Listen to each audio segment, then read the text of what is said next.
Hey, everybody, welcome to another episode of Purple Insider. Matthew Collar here, and returning to the show, QB class himself, Derrik Klassen, writing for Bleacher Report. Also works with one of my favorite websites, Reception Perception, which is run by Matt Harmon of Yahoo. You've joined them, so now it's no longer just reception perception, quarterback perception as well. Some very, very cool charting data on that website and great analysis. So it's good to see you at the Combine. We couldn't quite make it work schedule-wise, so now we are here doing this for a podcast on quarterbacks. What's going on, man? How are you?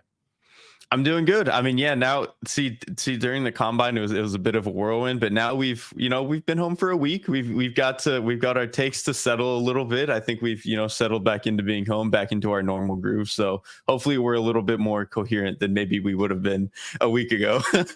Yeah, that is definitely true. It takes a few days to get back on normal existing time as opposed to out till 3 a.m. and then waking up early for certain things. So anyway, we're here. And here's where I want to begin is actually with Caleb Williams, because on this here show, we have not talked about Caleb Williams pretty much at all because of the assumption that Caleb Williams will become a Chicago Bear. However, I was thinking about this.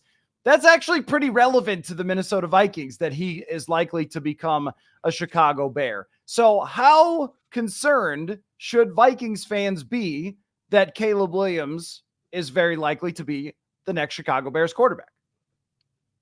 I'd be pretty concerned. Even before I get to Caleb, I would say like the Bears roster is really not that bad. Like they still need a couple more pieces on defense. I think one more receiver would be great, but like DJ Moore is a pretty good guy to have. Like the offensive line, I think is not great still, but it's significantly better than it was a year or two ago. Like Cole Kmet is okay. Like they have pieces where any, insert rookie quarterback can come in and actually produce in a way that just was not true when Justin Fields took over 2-3 years ago. Like that roster was abysmal. This roster is like semi-functional, much better than your typical first overall type of roster.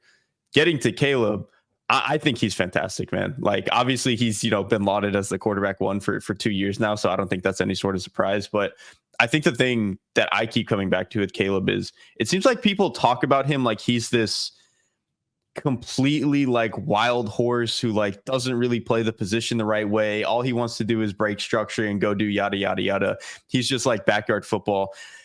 After charting him and watching, 5-6 games of film or whatever, I just don't think that that's true. Like there are definitely 2-3 instances a game where, he'll look at a quick game concept and just be like, nah, I'm good here. I'm going to go make a play. But to me, that was a lot less like, oh, he doesn't understand how to play the game or, oh, he wants to go create chaos. That to me was like, yeah, they're down 14 all the time and he knows he has to score every single drive or they're not going to win the game. So that to me was just like, okay, he knows he has to go be the guy, and he very obviously has the tools to go do it.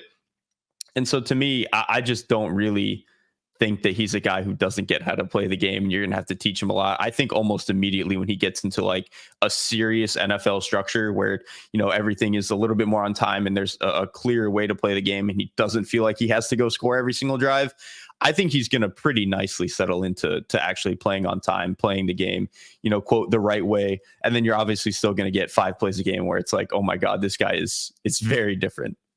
It was one of man's worst defenses ever created. Like if they were doing the history reel, the worst defense that ever was the USC defense that Caleb Williams played under. It was incredibly bad. Like even if you watch the Colorado game, they're running away from Colorado and then they just allow them to come back and come back. So well, like, if he had JJ McCarthy's defense, maybe it looks a little bit different with all the madness that was created for him. I think that the tools have been very well documented, but what I didn't realize when I started looking at his numbers was when he threw from a clean pocket, he had like the best quarterback rating in all of college football. And I'm not sure that their offense was as spectacular as maybe you think when you think Lincoln Riley. They didn't have Jordan Addison this year, obviously became an NFL star pretty quickly. It was just a bit of a different story. The one area where I watched and went, ooh, I don't know about this, is whenever there would be pressure that would come, and their offensive line wasn't great either.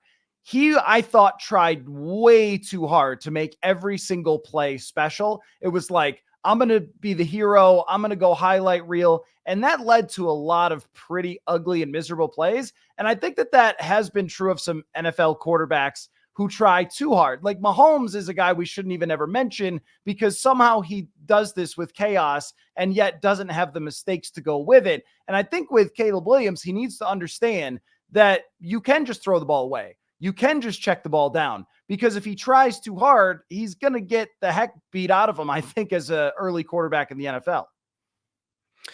Yeah, that one's interesting because I think it's kind of two parts. I think on one hand, he probably is always going to be like that to a degree. Like, I think you're never fully going to coach that out of a guy. Like, Josh Allen is not nearly as bad about that as he used to be, but it's still there, especially in like super high leverage moments. It's still there. Pat is the same way. Deshaun Watson was like this in Houston. Like, there are just guys where they have that, like, I have to be the hero every play, even when maybe they don't.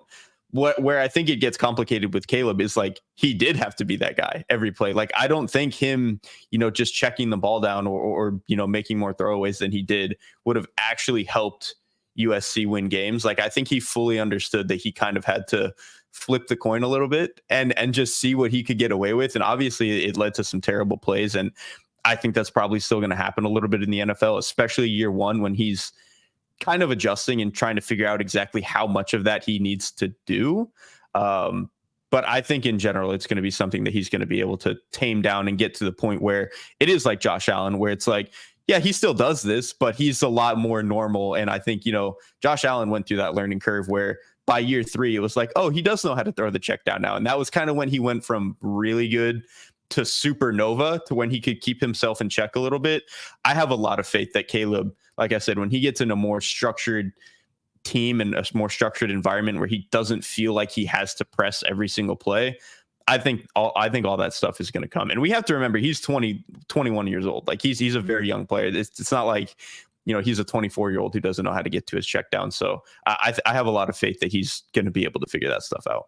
I also think that we have a tendency, and this goes for a lot of different quarterbacks when they're coming out in a draft, because they get so much attention. We look for anything and everything. And of course, I'm as guilty about that as anybody else with someone like Caleb Williams. But when you talk about him being a potential problem, like, what in your mind after watching and charting is the biggest scary thing that Williams can do? Because I think for most people, the highlight reel throws, some of his throws are absolutely wild. Like, it makes no sense how the ball even came out the way that it did, the way he can throw on the move, the way he twists his body and things like that. But those are a small percentage of plays overall. So what is it about his just skill set in general that says this guy could be an elite quarterback?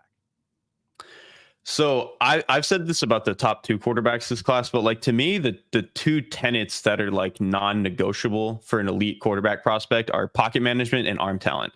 Arm talent, I don't really have to go into with Caleb, like the flexibility, the arm angles, the ball just pops off his hand. I think anybody who's seen him throw knows all that.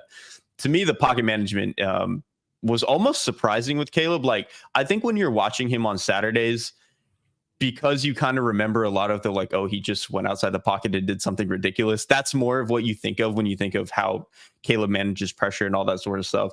I think watching the film was very, like, forgiving and enlightening to him in that sense, just in terms of like how he actually manages the pocket, how he manages pressure.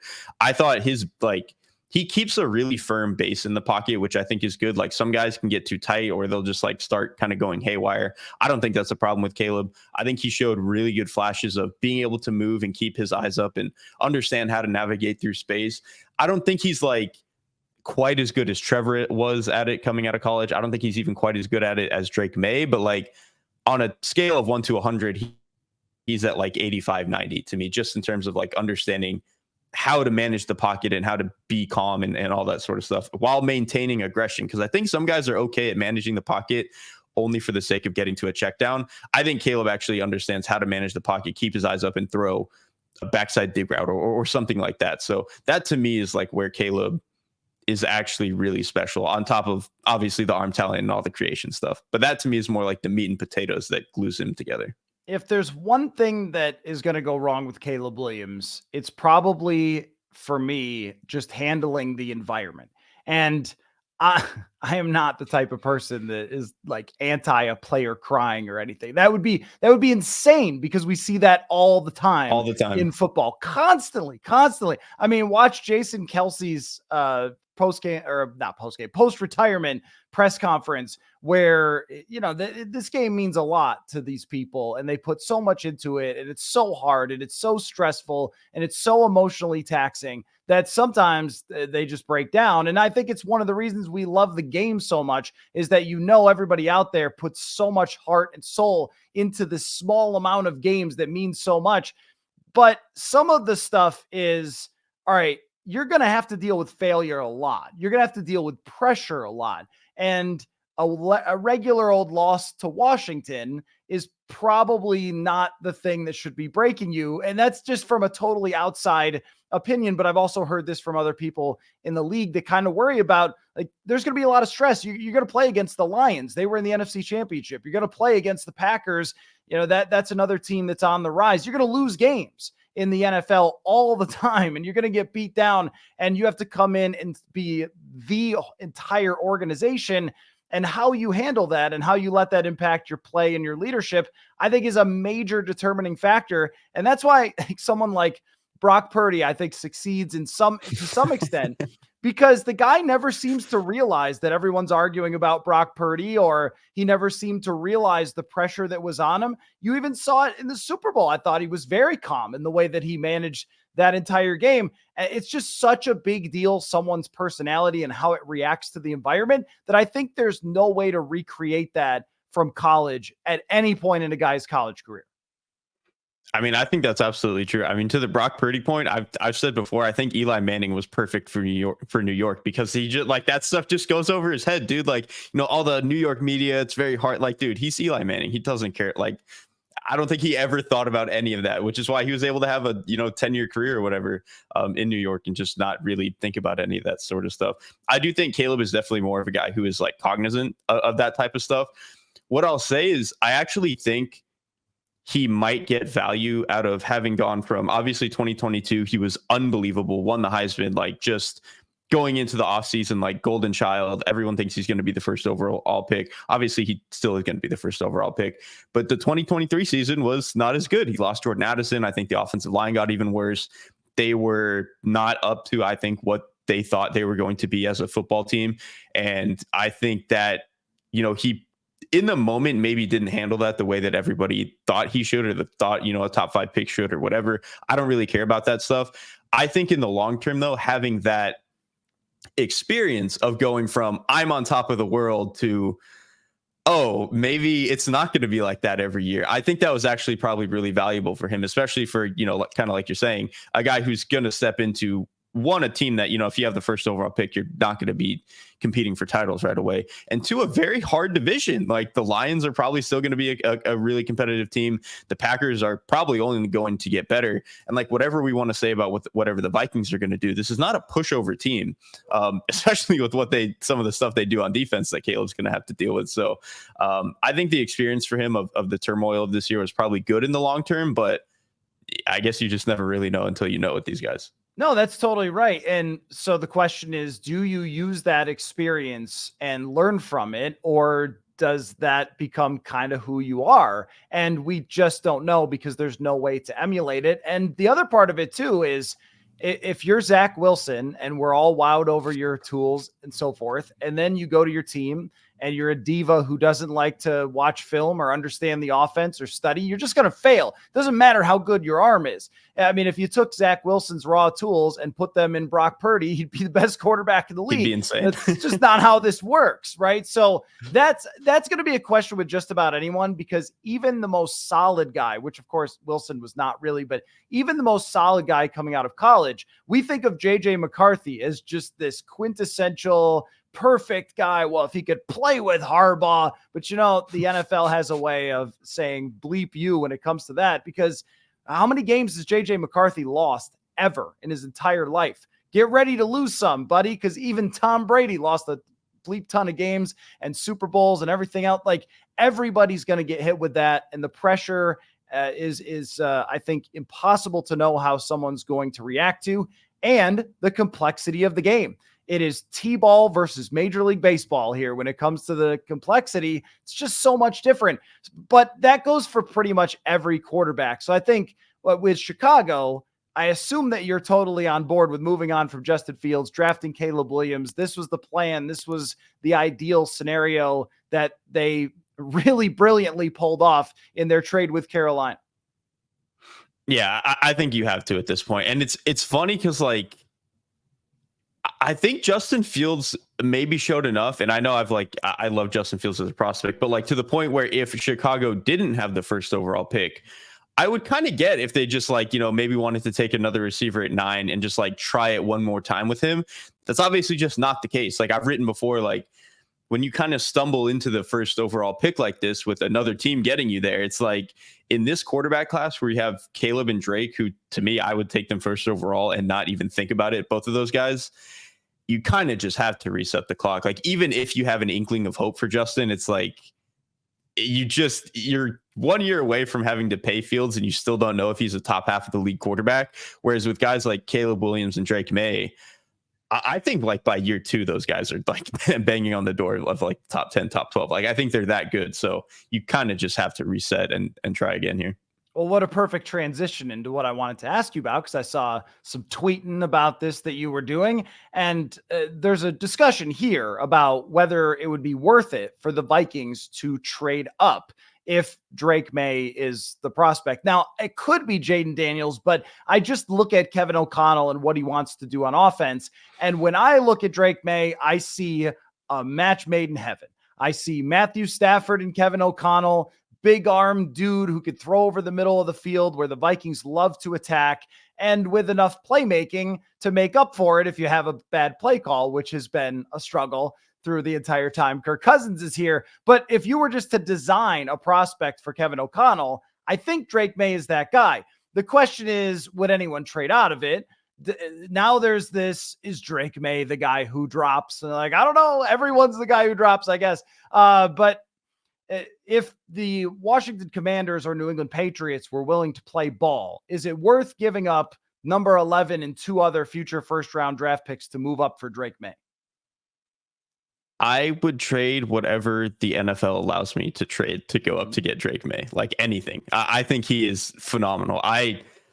He is actually my like quarterback 1A to Williams's 1B. I think, like I said, I would take them both first overall, and I wouldn't even think about it. They're both incredible. I think for me, it goes back to a little bit what I said earlier about like the 2 tenets to me of elite quarterback prospect or arm talent and pocket management. Maye and Williams check both boxes, and very, very obviously. Maye's pocket presence to me is slightly better. I think he does an even better job of understanding when and where he's getting pressured, like where the free rusher is supposed to come from relative to his protection, all that other stuff. I think he does a really good job of preempting pressure by like drifting away from it pre-snap if he knows he's hot and he's responsible for the free rusher, stuff like that. And then I think the way that Maye moves in the pocket for a guy who's like 6'5" is incredibly efficient. Like he doesn't waste space. It's very reminiscent to me of like Justin Herbert, Trevor Lawrence, where they're big dudes, but they don't like run themselves into pressure. It never feels like they're cramped in the pocket. Like they just find space. I think Drake absolutely has that. And so that's to me is like, if I think they're both, 99th percentile prospects, the thing that just barely pushes Maye over the edge is I think his pocket presence is just slightly better. Yes, I would trade everything if I was Minnesota. And look, I've been very much on board with that myself. If that's a possibility, if they really believe in him and that's your guy and the only guy that you want on this whole draft, then go for it. And then just use the cap space that you get from the rookie contract. And the other part of it too is the hard part is done on offense, which is an elite wide receiver, an elite left tackle, and even an elite tight end, or at least top 5 as a receiving tight end.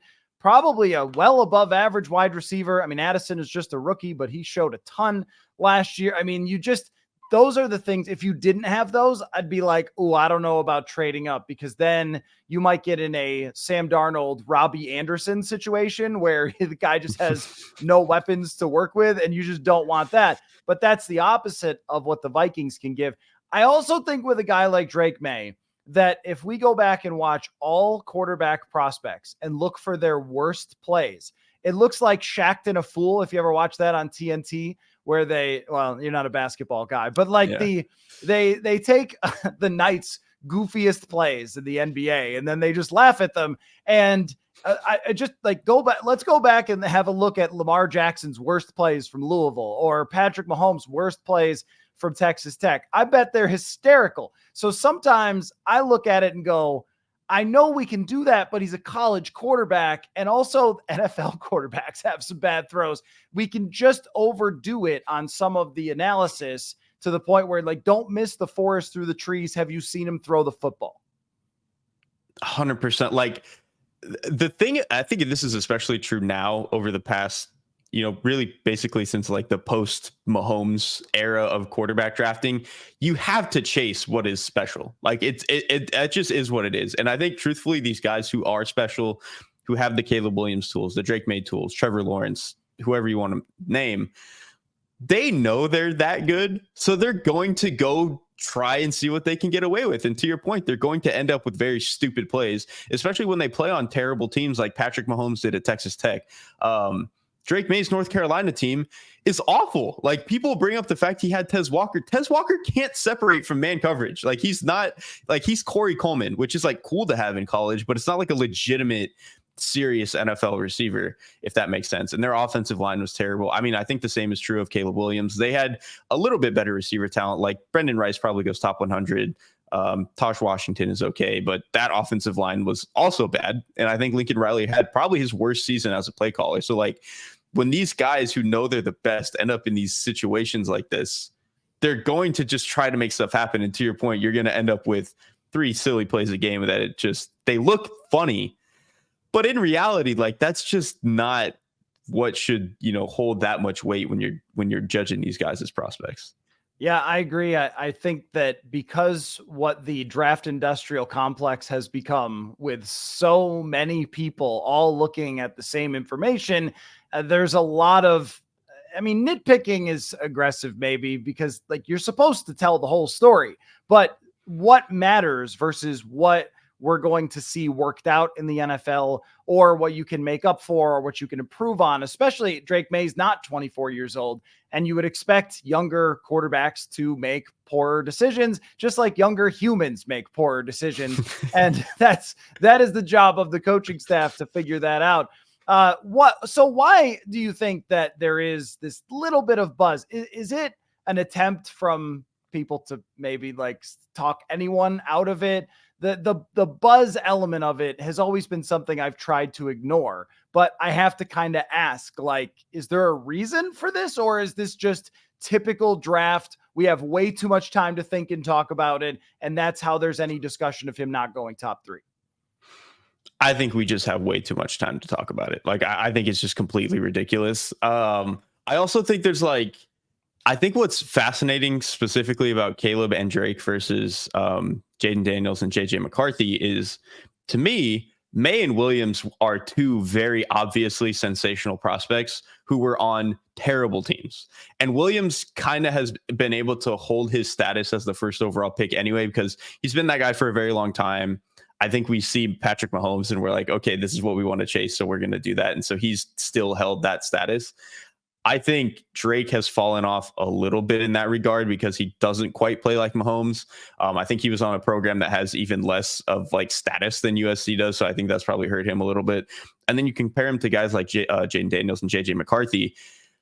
There is stuff to like about them, but they very obviously got to play in situations that were significantly easier and cleaner than Maye and Williams got to. And I think that's like kind of warping people's perceptions. Like, I think we're misunderstanding how much easier it was for JJ McCarthy and Jaden Daniels. And so you can watch the film on Jaden and JJ and be like, oh, well, this looks a little bit cleaner. They're not making as many mistakes, like blah, blah, yada, yada, yada. And it's like, yeah, because they're not pressed into making those mistakes nearly as often as Drake Maye and Caleb Williams are. And so I think that's really kind of what a lot of it is.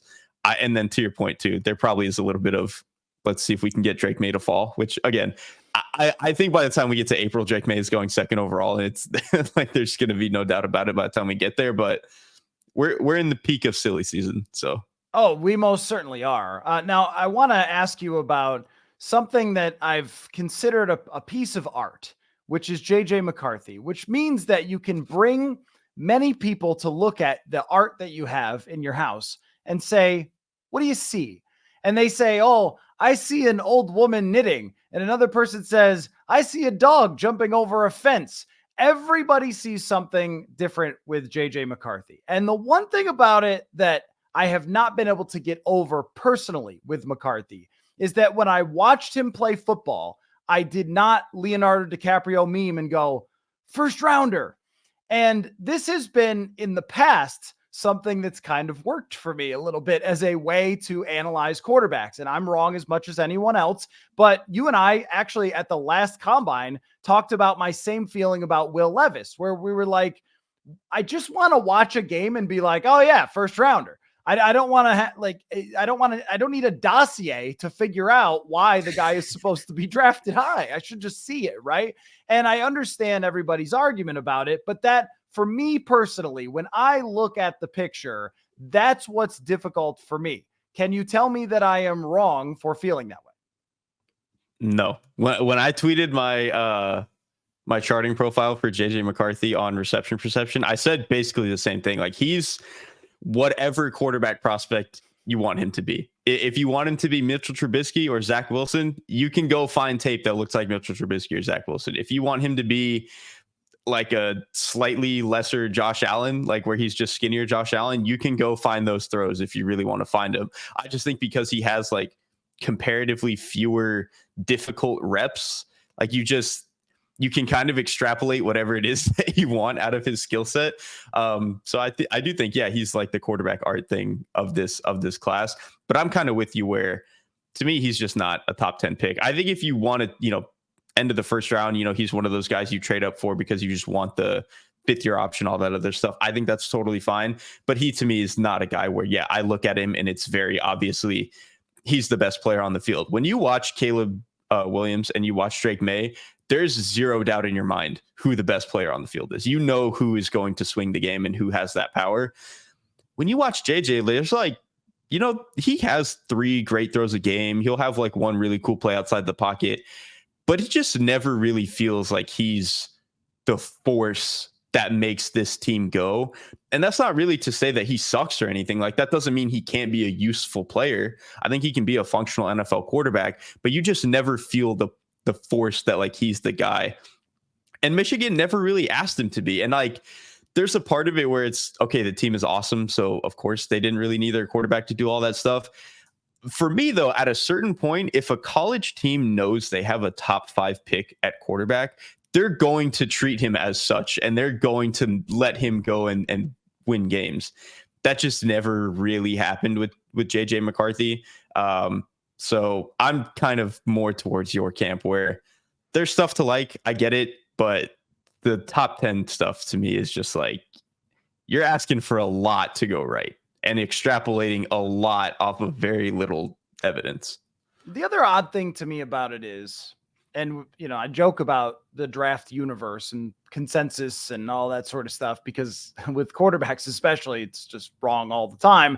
But when you go look at Mock Draft Database or Grinding the Mocks, those websites that track where players' draft stock is by the outside world, as people were watching his season play out, they had him as a second round pick or a late first. And then when he doesn't play football games, then his draft stock shoots up. And that's weird to me. Like, that's just like, wait a minute. So all you guys were watching this, and then you decided later, maybe based on what you think you're hearing from the NFL, as if everyone would have the same opinion in the NFL. And in the past, sometimes that's fooled people. Is just when there's this like buzz, a couple of big draft analysts, Mel Kiper's out there saying, well, he's going to be this level of pick. I mean, Mel Kiper was as wrong as anybody else about, say, like Malik Willis, who he had as a top first round draft pick. So there's nobody, and I'll say it a million times, the NFL teams do not tell anyone who they're drafting. I will hammer this table over and over every single year, every single March and April. They don't tell anyone who they're picking. So there's this perception, I think, that the league likes him, which means the mock drafters and the draft analysts seem to then like him more. And then I'm like, is this really happening or not? At the same time, Derrik, if the Minnesota Vikings draft JJ McCarthy, I think it's a perfect fit to work with Kevin O'Connell and Josh McCown and to have all the things that you can have there and develop him in the eyes of a quarterback to his skill set. And I think it could really, really work. So I am speaking very much out of both sides of my mouth, but if they draft him, I'll be like, great pick. I mean, I kind of get that logic too. I did a Falcons show yesterday where I kind of said the same thing, where it's like, I don't know if I love him that high, but because of the way the offense is constructed and the way I know that they're going to run it, McCarthy actually makes a lot of sense. And I think that very much applies to Minnesota, because McCarthy's best traits to me are he will stare down the barrel of the gun and make a throw. He's not scared to do that. He can throw over the middle of the field because I think he has great velocity. So he can throw all those dig routes, seam routes, whatever it is, where you just got to go pin it on a guy. And that's obviously a big part of Kevin O'Connell's offense. And he can do all the boot stuff. Like he's very functional, very mobile outside the pocket, and he throws well on the run. So like you very clearly see, like, you know, he checks a lot of the boxes for the way the offense on a very like simple, you know, we're making this very simple, but on a very basic level, he understands and can run the offense. I would like to see them still pair him with like a journeyman quarterback where he doesn't have to play right away, because I don't think he's going to be ready. But I do think Kevin O'Connell's offense gives him the best chance to be who he can be, which, again, I don't know if that's ever a top 10 quarterback, but it at least gives him the best chance to be the best player he can be. Well, and you bring up a great point, because when Kevin O'Connell is having these meetings with Josh McCown, and it's a record for the squarest jaws between two men in history, and they're throwing footballs around and everything, talking about all the teams they played for, I think what they're going to look at, they're not just going to say, well, I like his arm, or they're going to look very specifically at when he threw these specific footballs that we asked him to throw all the time. Here's what it looked like. And from that perspective, when he throws a line drive, it's a freaking bullet, man. Like when he can really rear back and put everything into it. And the other thing is, he has enough of this natural athleticism, this kind of fluidity to his body, that when he's on the move, that kind of like a baseball player where he could kind of flip the hips and make a throw, you're like, that'll work here. That'll work here. If he does most of the same stuff that Kirk Cousins does like that, and then adds just a little bit more from a playmaking element, you've got yourself something that you can win with. So that's where I fully support it. And also I've got lots of questions. Speaking of which, there are two more quarterbacks I want to ask you about. You know who they are, Bo Nix and Michael Penix. Let's start with Penix, because you're a hater. That's where we got to begin, because now we see this painting a little bit differently. I look at Michael Penix and I go, arm. Look at that thing. He throws that ball super hard. And there's another thing I see from him as well that I like. I think the guy has a lot of guts. He's gone through a lot. It's not easy. And he took a program that mostly has been pretty mediocre forever to the national championship in a place where they had no business being, against a team that was so much better than them from top to bottom. I like that about him. I like all those things about him. And I just have in my brain Michael Penix unleashing 35-yard passes down the field on a rope to Justin Jefferson. And I go, all right, I like a lot about that. So why, in your mind, because we already talked about this at the Combine, actually, why are you more concerned about Michael Penix than maybe me? I think it's a couple of things. I'll start with, even before the film, a 24-year-old who's played for 6 years and has, like, he's torn his shoulder twice and torn his knees twice. That to me is like automatic. I'm not touching that in the first 2 rounds. Like, there's just no way. And I said this about Hendon Hooker as well. Hendon Hooker had even more like offense problem, like other stuff that made me really not want to draft him. I think Penix is obviously better than that, but I think like that profile alone, that's just not a player I'm staking a claim in like this is going to be our starter right away territory. There's just no way. I think the other stuff that bugs me with Penix is there's obviously a lot to like. Like you mentioned, his arm is obviously fantastic. He's a pretty aggressive thrower, especially outside the numbers down the field. He's very willing to go give this guy a chance. Where I struggle with him is I think his biggest area that he struggles with is throwing the middle of the field. They didn't ask him to do it all that much. And when he did, it was not all that good. I think he kind of struggled to anticipate windows. I think his ability to pin it on guys over the middle when they're moving across, in front of his face, I think was not all that great. And I think his ability to layer throws, it kind of struggles. And I think you see that too outside the numbers. Like if he's got to throw a corner out against like someone trailing in man coverage where you have to like put it more over the top instead of like line driving it in there, he just doesn't have that club in his bag to me. I think the same is true when he needs to throw like a seam route and really lay it over the top of guys. Sometimes deep overs, that's the case, depending on how the guy is trailing. So I think he really struggles with that. I think the other thing with him too is just the way that he handles pressure in the pocket. And I know he has like an incredibly low pressure to sack rate. I think part of that is this is an offense that constantly had 5 out in the concept, and the check down was always open, and he did a good job getting to it, to his credit. But I think when he had to throw under pressure with bodies in his face, because of like the literal like biomechanics of how he throws, I think he's just never going to be that good at it, because usually this is a concern with short quarterbacks, right? And Michael Penix is not short. He's 6'3", but he makes himself short because he has like a almost sidearm release, which that alone is going to make you lose a little bit of height. And then he's also a guy where a lot of times he kind of like drops all of his weight when he throws. So you kind of lose a little bit there too. Whereas like you see some other guys, like, they'll get up on their toes and really make sure they're getting over the top. Penix does the opposite. So I think that's a big reason why he struggles under pressure. And then athletically, I think he's okay. And there are flashes, but I think with some of the medical stuff, I'm concerned that if anything happens, he's just going to lose a little bit more and he's not going to have anything. So to me, he's just, if I could get him in a Bruce Arians offense and I knew I had Mike Evans, awesome. Like maybe this can work. I think under almost any other circumstance, you're trying to thread a very fine needle.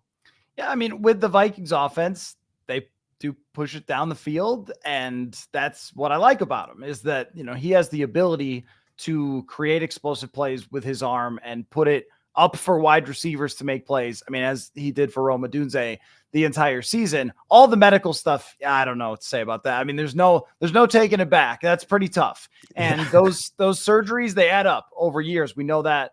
I did see Daniel Jeremiah compare him to Sam Bradford. I don't love that comparison. I love it because both of them threw the ball really hard, but Sam Bradford had magic in his touch. I mean, it was the best thrower of the football I have ever seen up close in my entire life. So I don't think that's quite right. I think it's much more Jared Goffian, where it's like that thing can spray all over the place a little bit. Kind of how I play golf in some ways, where when it's pretty, but there's some balls that get hit in the woods for sure. And there isn't a precision to the short game. I totally agree with that. When the pocket gets muddy, the feet kind of get wide, like in the wrong way, not wide headed that way, but like headed that way. And I'm pointing sideways, and weird stuff happens. And yet at the same time, I think it's really hard to replace a guy who could captivate a team the way that he did. And it's really hard to replace a guy that throws a football that hard. And so he was operating a lot. Like you mentioned, there's 5 out all the time. There were motions in that offense. There were checks in that offense. And I thought that's kind of, the Vikings like to do that. They like to send 5 out. They like to have that sort of stuff. So as a fit, I do like him probably more than some others. On Bo Nix, now this is a real interesting one, because it's another one where I think there are some people who are like, look, average depth of target was terrible, and the skills that he has do not wow you. So he does not run like Jaden Daniels. He doesn't throw a football like Michael Penix. It's all kind of, if you were making him on Madden, it's all kind of like 82 out of 100 on Madden. Every 82 arm strength, 82 accuracy, 82, speed or whatever. Nothing is a 90. That can be hard to win with, but then we've seen guys in the right circumstances be able to do it. So how are we feeling if the Vikings, let's say that McCarthy is that top pick, and the Vikings are sitting there in the first round with the top 4 off the board, and you can draft Bo Nix? Is it worth it? I don't think so. Because it kind of goes back to what I said earlier, where like, I think if you're taking a quarterback in the first round, you have to chase some sort of high end trait. Like I might not love JJ McCarthy or Jaden Daniels, but Jaden Daniels will walk in and immediately be a top 3 rushing threat at the position. JJ McCarthy, I have some questions about his touch or whatever, but like the arm strength is like the velocity he can get is insane. And he's obviously going to be one of the better scrambling athletes, I think, at the position pretty quickly. So like the tools from that perspective, I get it. Nix, I do think is a good athlete. I think he's a good runner. I think you could probably get 400 plus yards out of him as a rusher. Because I think he has like a very, it's almost like if you shrunk Jalen Hurts just a little bit, like just his rushing style, it's almost more like a running back. He has good vision, can run fast, but that's not really exactly what makes him win. I just think as a passer, I don't see whatever makes him a top like 10 type of quarterback, because the arm strength, I think the arm strength when he's just like 1, 2, 3 throws a post or 1, 2, 3 throws a dig route, it's like, okay, he has enough velocity here. I think when he throws outside the numbers, the ball gets there pretty late a lot of the times. And I think in the NFL, it's going to be an even bigger issue. And then I think every now and then, like he really has a tendency to drift away from pressure and like try to throw off his back foot. That's cool when you're Josh Allen. It's not so cool when you're Bo Nix, who has like, you know, to your point, like an 82 arm strength, like B- arm. It just doesn't translate the same as when you have 95 and you can throw it from anywhere. So I think that's kind of a big issue with Nix. Nix to me actually reminds me a lot of like Gardner Minshew as a passer, where it's like, okay, quick game, we know he can handle it. Really, really good at that. RPOs and all that jazz, I'm sure he can handle that at a high level. Probably not going to be a guy who anticipates the middle of the field or throws it all that well. And I think down the field, you're kind of banking on, okay, he can get some loft and arc on the ball, but he's never going to just like, boom, go pin it on a guy. So I think he kind of reminds me of Gardner in that sense. He's a better athlete than Minshew is, and you can actually use him as a designed runner. But Nick's probably to me caps out as like quarterback 19 in the NFL, like best case scenario. Yeah, I can see that. I mean, the upside of him is harder to look at and go, oh, I could see how this becomes amazing. Where it's so easy with Caleb Williams and Drake Maye to just be like, there it is. Let me show you 5 plays where it could be amazing. And I agree that's harder. And the one thing I could see in everything for me is just through Vikings lens. So if you're doing broadly, it's, well, you know, just we pick a B- offense and coach and whatever, and sort of project what he would look like generally. And with this, everything has to be amped up. So I like all the quarterbacks more than other people, because unlike Jefferson, I mean, I watched in front of my own eyes in the year 2023, Nick Mullins put up 800 yards in 2 games throwing to Justin Jefferson. And the number of high difficulty catches that man made, the number of times that he absolutely roasted and demolished other human beings and stole their souls in order to get those footballs, it was an act of God. And I'm like, okay, so if Bo Nix can get the ball generally near him, like what can we do here? So there's just a different lens that I look through this at, but I think it's accurate to say that upside on Bo Nix is pretty limited. So let's wrap on this. Rank the ideas. So we went through the quarterbacks, we went through the ideas, trading up for Drake Maye, drafting JJ McCarthy maybe higher than you'd like, which might include trading up to like 7, but it's not going to cost you the franchise. But I think 5 or 7 might be where you have to go for JJ McCarthy. Sticking around and drafting Nix, or maybe waiting and drafting Penix, like trade back into the first round type of deal. How would you rank those potential ideas? Maye first by a million. Like, I think if that's even a possibility, I think you leverage everything to go do it. Next would probably be McCarthy. Like I said, I don't know if I love top half of the first round, but it's like kind of a perfect situation for him to actually go figure it out, especially if they can sign I don't know, Jacoby Brissett to play 10 games or whatever, and you just don't feel like he needs to be thrown in right away. I think that would be good. After that, like,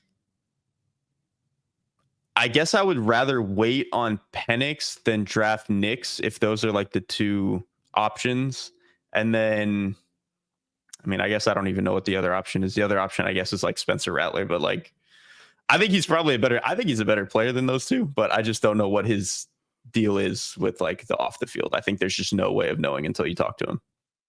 I just don't buy it. I just, you know, it seems like the draft analyst really loves Spencer Rattler, and I don't know. Like at some point you have to do something that makes me think you're actually an NFL quarterback. If the farther we have to stretch to be like, well, if this and this and this and this, it's like probably not though. And then at the combine, he was hysterical watching him try to run. Yeah. I'm like, all right, you're like the worst athlete in the league right off the very bat. I totally believe that you have arm strength, but there's lots of guys who have arm strength. Paxton Lynch has arm strength. I just don't believe that he's some magical 4th round draft pick or something. I think my thing with Rattler is if Nix or Penix had to play behind that offensive line, I don't think they would even be prospects. Like true. I think it would be that bad. Like, I don't even think we would think about those guys almost at all. Whereas Rattler, it's like, okay, we knew he was a 1st round pick 2 years ago, or was supposed to be, until he ran himself out of town. And then I think he did show a lot, especially growth from 2022 to 2023. Like, again, I'm only like betting on him in the sense of like the 4th round or whatever. So I don't think he's going to be, I'm not advocating to take him in the 1st round, but I think for the value relative to Nix and Penix, where those guys are going to go, I'll take the swing on Rattler, man. Like, the arm is just too live. It's too loose. I will say, though, him running the 40 was very funny. It was funny because his 10-yard was actually kind of good. It was like 60th, 70th percentile, which not insane. But then he just had like one of the slowest 40s you could imagine. So it's like, okay, you clearly just lose gas after like the first 15 yards. Maybe that's all you need, though. Maybe all you need is 10 yards. He looked like Homer Simpson when like he starts to try to run and then just gets exhausted. Like, hold on, guys. 40 yards is a lot. Meanwhile, 360-pound offensive linemen are like running 5.0s. It's like, that shouldn't work that way. But the mid-round prospect has always just been, for me, I don't know. It's like when the Vikings, and there's not a comparison between the two, but when they drafted Kellen Mond and Jaron Hall, both I was kind of like, I don't know, guys, what do you want me to say? I mean, I'm sure some draft analysts love them, but if we're picking them here, there's a pretty big reason for that. So, it will be very interesting to follow. And certainly as things play out, guess who a quarterback expert will be returning to the show? That is you, my friend. Tremendous, tremendous breakdowns. As always, awesome. Everything you post that you write at Bleacher Report or Reception Perception, I always click. One of my favorite guys to have on. Thanks so much for doing this, man. I'm glad we could connect. Thanks for having me. And whenever they draft a quarterback or, God forbid, against your wishes, re-sign Kirk, I'll be back. Why would you end my show on that? Why would why? I just said so many nice things. Why would you? I've got to, I've just got to keep it spicy at the end. For now, it remains possible as we speak, and we'll see what happens next. Thanks, Derrik.